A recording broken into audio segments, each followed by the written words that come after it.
unmistakably Drift Away, sung by Dobie Gray from the early 70s, although I'm not playing it 100% correctly.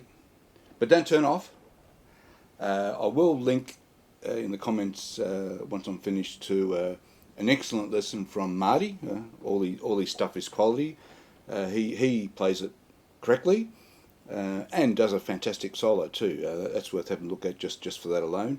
And another guy called Mark Zabel, really good guitarist. He does an excellent version, good lesson. I'll link that one as well. They both play it correctly. I'll explain in a minute why, I'll explain now why I'm not playing it 100% correctly, and that is because and I do have the sheet music for it, and it starts with this B bar chord, and I'm not a big fan of the B bar chord in that position. I'm not going to do that. In fact, it goes from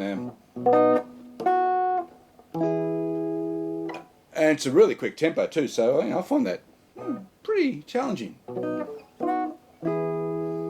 And finger picking at the same time. So I did want to take a closer look at it to come up with something that would suit me, suit my preference, my preferred way of playing. Also, the other thing is I have in mind a band situation. So if you're playing, let's call it lead guitar, the lead bit, in a band situation, at a minimum you have a bass player. The bass player is going to give you that B bass and that high B and an E bass. So you don't necessarily have to replicate those bass notes, in my view, in my humble opinion. So I did come up with a bit that I could play that sounds pretty good, and you'll see it does sound pretty good, for a band situation. So there might be someone else who's interested in that. So that's why I've done this video. Let me say why I got onto Drift Away. I was watching another YouTuber, Sean Daniel. He's got a really good YouTube channel. Funny guy. I always laugh out at some of the stuff he says and does. But he does give very good tips. And he had a completely separate video on inverted thirds. This idea. If you imagine a G chord, the inverted third is playing the third lower than the root of the chord, essentially, and that sort of stuff. And you can do it in other positions as well. That sort of stuff happens in zillions of songs. Just off the top of my head, I'm thinking of one of the fills to Brown Eyed Girl.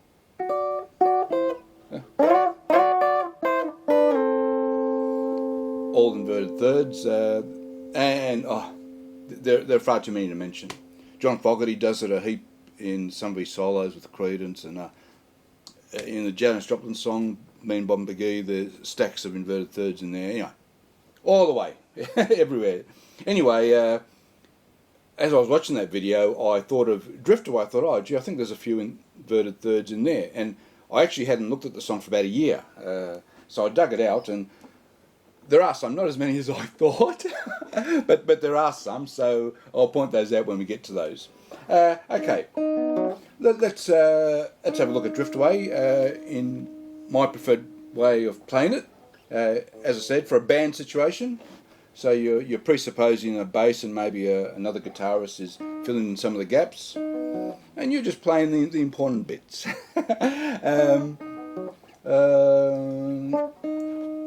I've done a tab just for this little intro, this introductory bit here. I don't want to tab the whole song. I don't want to breach copyright or anything, but just a few bars of this bit. And what we have here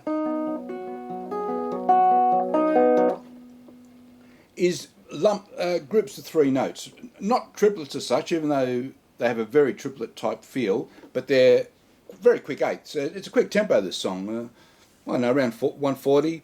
I played around 133. But yeah, it's a quick tempo, so you're doing quick eighths in groups of three. So that one is the F sharp from that position. is it on an upbeat? That's a downbeat. Upbeat again. So you can see the pattern. You go one way towards the G sharp, and you're always playing the B and F sharp of the second and third note of the three groups of three.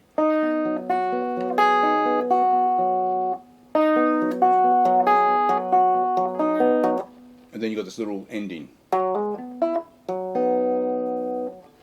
So when you end,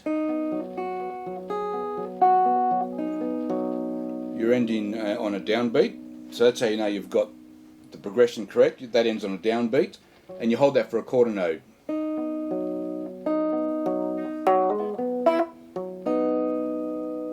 Okay, you're holding that for.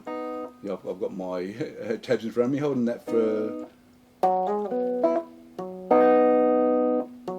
You're hitting that the fourth beat of a bar, and then you hold it for another 3 beats.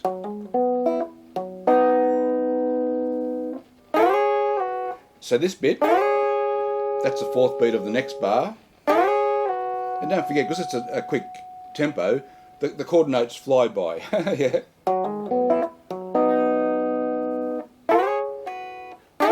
Now, this slide, I've tried many different fingers, and in the end I like to use my first finger because I can control the quality of the pitch of the string, the notes, and get a bit of consistency between the two. So you're hitting the two high strings. I just find I get, as opposed to say if I was doing a third and fourth, or a third finger, yeah, I find greater consistency if I'm using the first finger.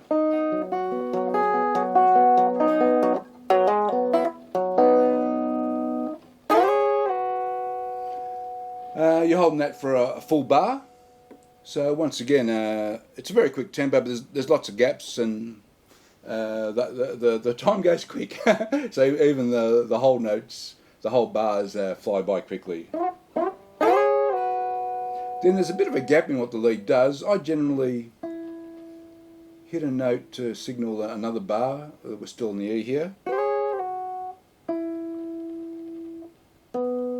Hit that B for another 2 beats. Then you got this bit, which is very similar to what happens in the song. And then you're holding that for a beat into the next bar, and then that happens a lot in this song, that the stuff you hold sometimes takes up the first beat of the next bar, and that's a little special effect you get in the lead. I think it gives it a very, very unique feel to the song.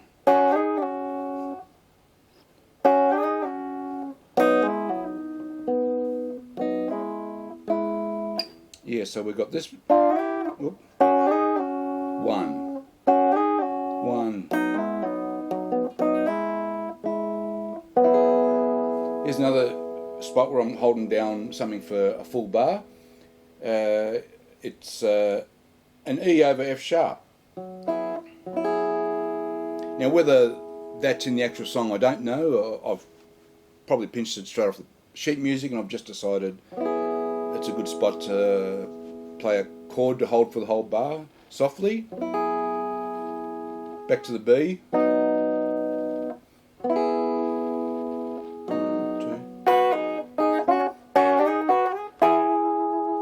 So we're back to the B, hold that for 2, then this little bit.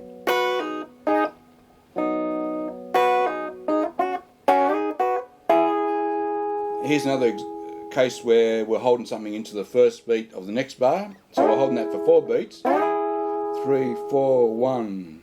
3, 4, 1.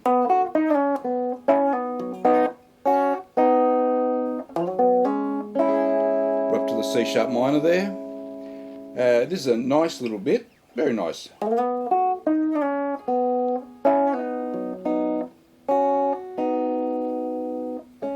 that bit for 2 beats.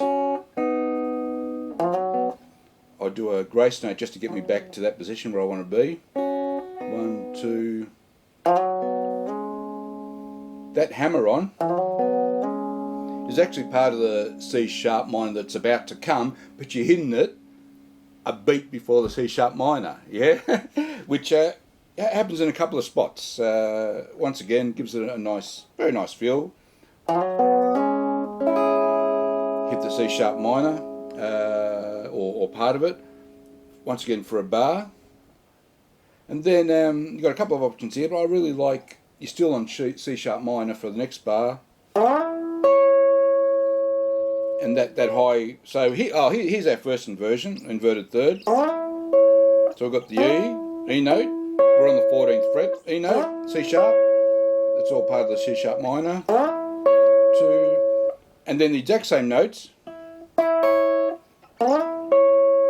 Now I just like the sound of this.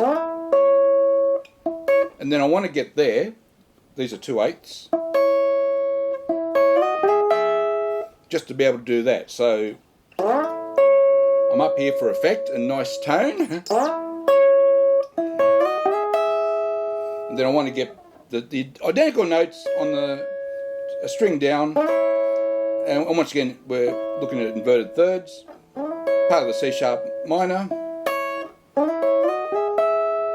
And you're doing that quite quickly. That's on the last beat of that bar.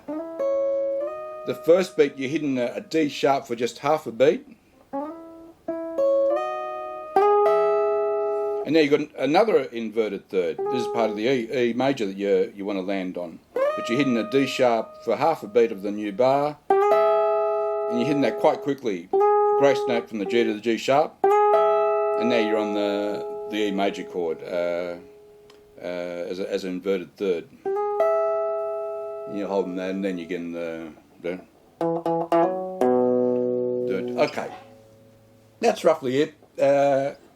Sounds pretty good. Let's play it. Let's play it all the way through from start to finish before the singing start. This bit, and you can look up that bit.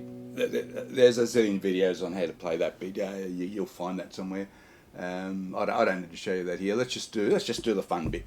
This is the bit I really like, and yeah. Once again, assume you're in a band situation. I'm not playing 100% correct, but you will get away with this. And it sounds pretty good, I reckon. Let's go.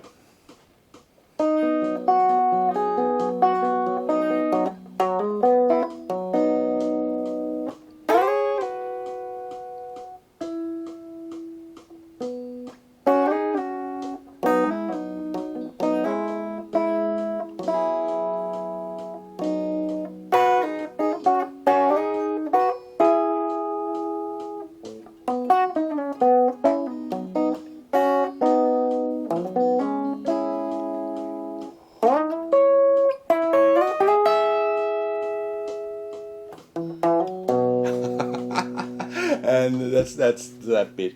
Okay, that's it. My way of playing the intro to Drift Away. I hope you enjoyed that. Thanks for watching. Bye bye.